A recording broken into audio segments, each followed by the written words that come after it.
Hello and welcome. You're watching a fresh and new edition of BTS, that's behind the scenes on Business Today TV. I'm Sakshi Batra, and this is a show where we share with all our viewers a sneak peek into the latest issue of the Business Today magazine. Joining in on the show with me today, I have all the women who have contributed to this fabulous issue. Vidya S. joins in. She's a special correspondent with Business Today magazine. Also joining in is Prerna Lidu, also a special correspondent with Business Today magazine. I also have with me Smita Tripathi joining in on this edition, and she's a senior editor with the Business Today magazine. And also joining in is Sohini Mitter, senior editor of Business Today magazine. Welcome to all of you, and thank you so much for taking the time out for this discussion. And now to give a glimpse to all our viewers as to what this issue really looks like. It is a special issue and an annual edition of the most powerful women in business that we do annually on Business Today. And you do see Madhabi Puri Booch, who's the chairperson of SEBI, Ghazal Alak, the co-founder of Mama Earth, and Katrina Kaif, who everybody knows is a star in Bollywood star as well, on the cover issue as well. And the Business Today MPW list has actually served as a glistering assembly of finest women achievers in India, and that's what this list hopes to tell us more and give us more insights into the current issue as well. So let me kickstart this discussion with you, Vidya, because you've been involved in the entire methodology and creating this list as well. Can you give all our viewers a sense of what this year's MPW list really looks like, and who are some of the interesting profiles to look forward to? Any debuts that you'd like to mention here? Right. Thanks a lot for having me, Sakshi. So, yes, this is BT's 19th edition of the Most Powerful Women in Business issue. And this time we have a whopping 55 winners on our list. And that includes 9 debutants and three very inspiring women moving on to the Hall of Fame. That means they have won this award 7 times. This is their 7th time winning the award, and they move into this new prestigious category so as to make way for the other winners to come in. So this time we have 3 of them moving into the Hall of Fame, which would be Nita Ambani of the Reliance Foundation, Kaku Nakate of the Bank of America, and Priya Nair of Unilever. And our debutants list again is a list spanning across categories. So starting from the world of startups, we of course looking at the cover, you can see we have Mama Earth's D2C startup, Mama Earth's co-founder Ghazal Alag, and representing Bollywood, of course, we have Katrina Kaif. So you see both of them have made it to our cover as well. And the third phase on the cover is, of course, SEBI's first ever female chairperson, which is Madhabi Puri Booch. So she is returning to our MPW category after a brief hiatus as a comeback winner. So, of course, so Sure. spanning across categories like FMCG, IT, banking, manufacturing, even, and of course, the world of startups, we have 55 winners in all. So, we have interesting profiles, stories around the world of women and the world of work. And of course, we have some wonderful columns written by our Hall of Famers such as Zia Modi and Aruna Jayanti as well. So more on That's that would be, wonderful. I think, our reporters and writers would be able to tell you more about the stories that have been featured in this issue. Absolutely. But also, one more point that I wanted to discuss before we go on to discussing more about the stories, and that is, we're at a stage in time when the Indian economy is being looked upon as the brightest economy. When we talk about the major countries and the major economies in the world, we've become the fastest growing major economy in the world too. So, what is the kind of participation of women that we see in workforce, and how are they contributing to the economy? Is there a sharp increase right there as well?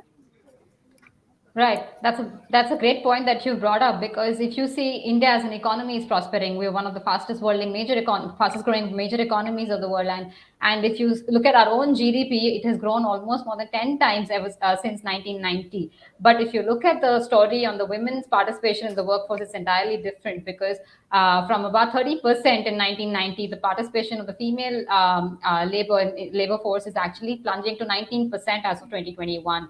So that's actually a distressing picture. So we really hope that our, the inspiring stories that we have managed to profile in our special issue actually serves as an inspiration in at least a small way. So that more women can then enter the workforce.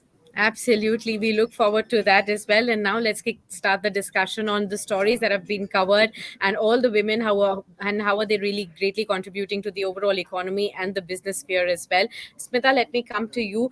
You've written and you've spoken to Katrina Kaif as well, and the way she has shown her business acumen by launching her brand K Beauty, investing with Nika as well. this other side of the Bollywood actor. How involved is Katrina really in the running of the brand K Beauty? What is the sense that you got when you spoke to her? Hi, Sakshi. Thank you. Thank you for speaking to us and, to get a more in-depth, detailed interview with Katrina was very interesting because it was good to know that she's actually genuinely involved in running her business. It's not just something that she's given her name to.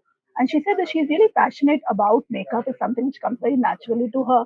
And, she was telling me about how even late at night she'll get messages from her team and she's like on her phone all the time, and it's so much so that Vicky Kaushal, her husband, often has to tell her that okay, go to bed now, it's enough, you can do this Okay. tomorrow. And she's like, she never thinks of because K beauty is her passion. She doesn't think of it as work. So while she Yeah. stops working on films or reading scripts or anything of that sort, but once she gets back home with K beauty, it's not like that. So she said, I don't include it in my working hours, but it's always there. Hmm. So that I thought was very interesting. That it's not just that she's given her name to it; she's genuinely involved in Sure. running that business. Sure. So is she also keen on investing in some other startups, having more brands? What was the insight that you got from her? So for that also she said that she is interested, but it will only be something that she's passionate about. She doesn't Yeah. want to just put her name and money with, she wants to bring something to the table. So she's like, there are a few things that she's passionate about, and if an opportunity comes in those fields, she's open to it. But she won't tell us right now. So she Oh. said, that is something we'll have to wait and watch. But Oh, she is keen. But again that not her name or her money. It has to be that she wants to be involved in whatever she does next. right. And you'd also spoken to Alia Bhatt, I remember as well, and her brand at Mama, and a lot of she sang for us, and that video gave us so many hits as well. Talk to us about how is Alia Bhatt really taking on her journey in the business field? So Alia also says that with Edamama, in between all her commitments regarding films and her work schedule, her team constantly keeps in touch with her. So she says, Hmm. she does Zoom calls on her way to work. She says sometimes even on the way to the bathroom, she said, she said she just get a call and she's like, okay, I'm taking a little break. I'm taking a nashta break. I'll speak to my team. And Okay. so yeah, so again, she says that she's involved, especially when it comes to things like she's very keen on the commercial aspect of it, the advertisements, the way the brand, the look and feel of the brand. So she Hmm. says that Hmm. I'm very finicky about the clothes that the kids will wear when the campaign is being shot. So Sure. she'll discuss Sure. those details. So for Edamama, yes, because it's something close to her. So right from maternity, which came out because she felt a need when she herself was expecting. Then to Yeah. infant wear and children wear. Now they've launched teens wear as well. So it's a brand that she's expanding.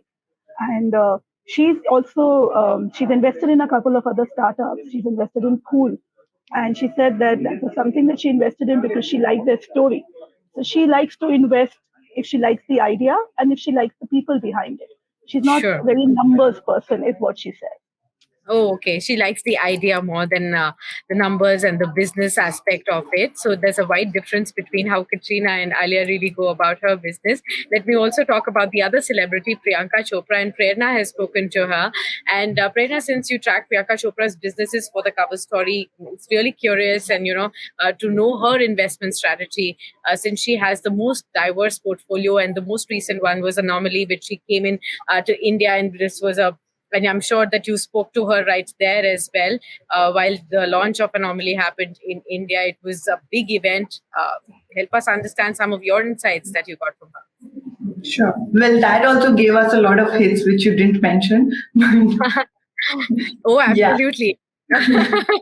Yeah. So just like her acting choices and movie choices, I would say that her investment choices, her personality sort of, it's very clear how she makes those decisions. Her investment choices have also been really diverse. We have Bumble, which is a dating site. Then we have Sona, which is the restaurant that she owns.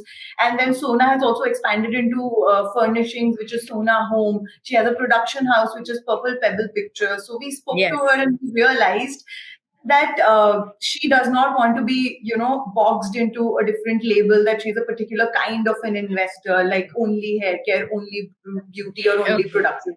That's the sense that we got, that she doesn't want to keep her portfolio restricted, and which Mm-hmm. could be in the long term, it could be a very intelligent strategy, because as they say, don't put all your eggs in one basket. So that might actually work for her. But Yeah. some critics would also say that, she should have first established in one particular brand as a businesswoman, and then sort of diversified. But to each his own. She feels that she will not only diversify in different industries, she would also like to diversify within businesses, which is again a very interesting insight that we got. Again, like Katrina, she also goes after the idea. She feels that the idea is the currency of the brand or the business. So she looks for those different ideas, and if those appeal to her, she goes after it and she builds a business with it. Right. But it's very interesting to know, they have a completely different life as an actor. So, how do they really balance between films and their businesses? Any insights on that? Yeah, as we know, again, Priyanka as an actor, she would hop on from New York to London to Mumbai Yeah. in a matter of 3 days. No one knows how she does that. So Hmm. similarly, the art of prioritization, like she said, is really strong in her business investments as well. There are Yeah. some women entrepreneurs and mostly actors who like to be very hands-on. With Priyanka, I've noticed that she has sort of delegated it. She has built a team who sort of takes care of her businesses. She's also like involved, like with Anomaly, she did all her interviews. She was the face of the brand and everything.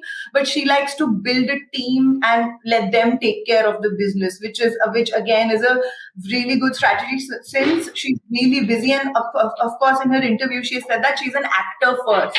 She has Yeah. to stay true to that profession, and that art of prioritization is sort of really important insight that I got from that interview. And Sure, like sure. that, films, working in, she's never been to a film school, so working in films was her, film school. Doing businesses with different partners is like her B school. So I think that sort of sums up her prioritization strategy and investment strategy. Very interesting, Prerna. Thanks for those insights. Well, Sohini, let me come to you now. You've spoken to Deepika Padukone as well, and she's also the one who's involved in a lot of businesses. She's invested in, a food company like Epigamia, for Lenco, which is a furniture company, 82 Degree, which is her own beauty brand as well. So, a diverse set of businesses that she's also involved in it. How is she different from the other top stars of Bollywood in the way she handles her own businesses?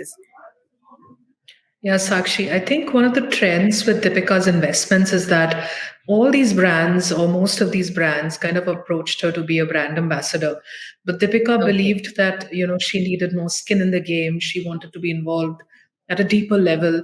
And she wanted to have more at stake. I think that was the thesis behind her own company, which is called Deepika Consumer Ventures, where she and her father, the badminton legend, Mr. Prakash Padukone, are directors. So Deepika's involvement goes beyond, liking the concept. She wants a sizable stake in the business. She wants to set the narrative.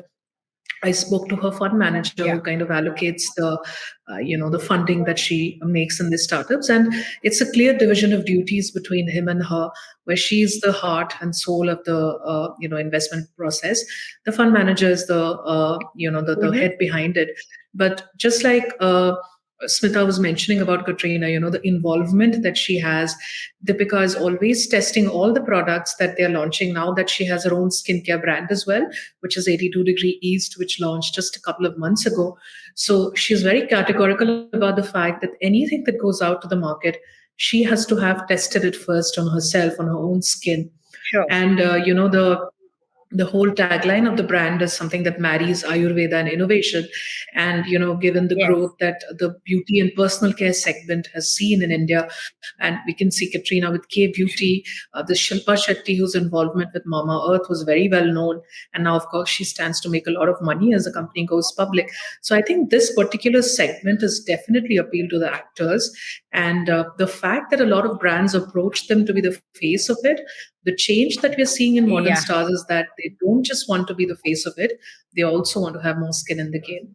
So that's about it. Absolutely. Well, Sohini, that's great insights, and lovely to understand that all the business women emerging from the world of Bollywood are now more keen to have their skin in the game. That's the most important part, because they want to be responsible. They want to really know about the business that they're venturing into, so that they're able to connect with it and also answer to all the audiences and the customers right at the end as well. So that's a very, very important point. But there's another very important story that you've contributed in this issue, and that's the gender vendor story, where you talk about funding in women startups and the representation of women in the venture capital industry.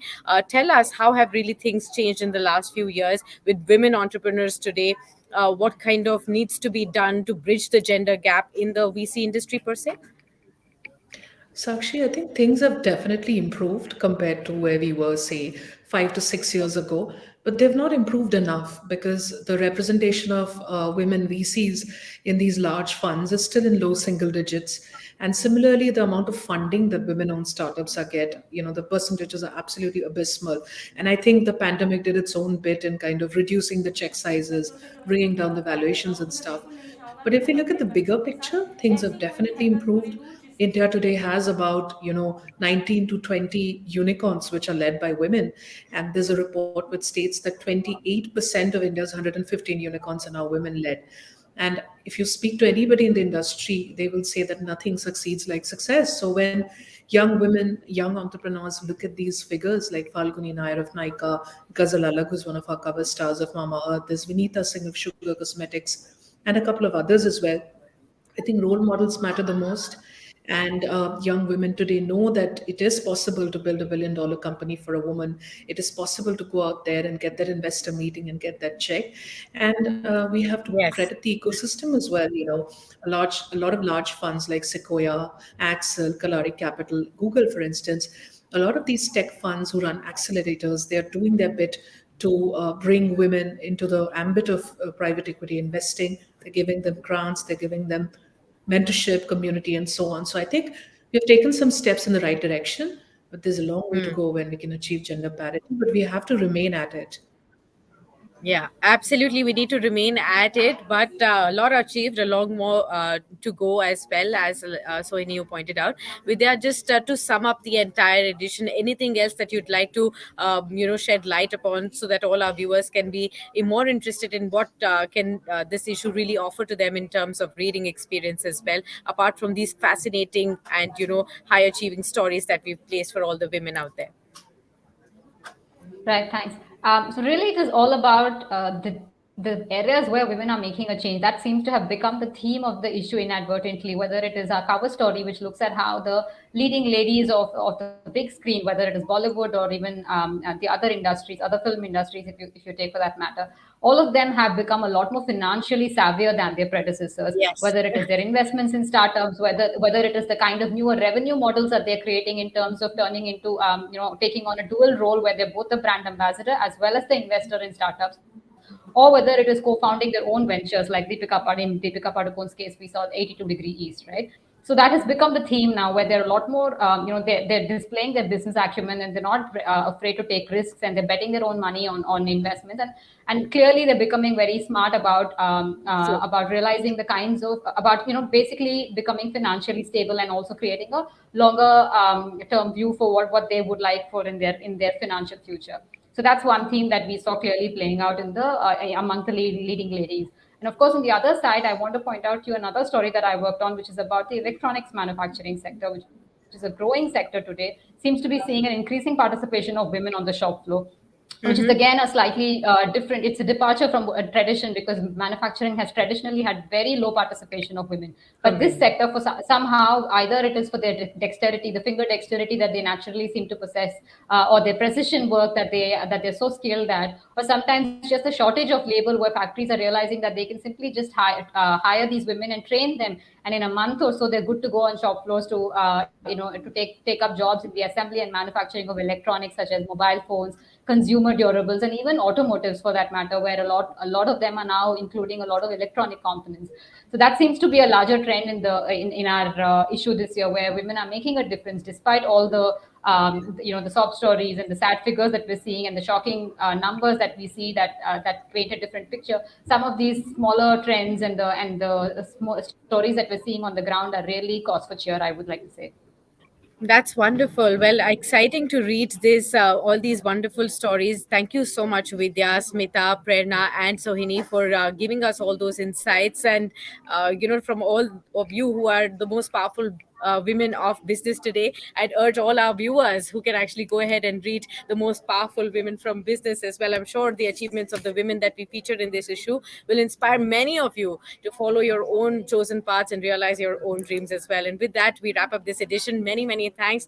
Will be very, very insightful and exciting to read this issue. I really urge all our viewers to go out there and grab your copies, which is already on the stands. Many thanks for joining in.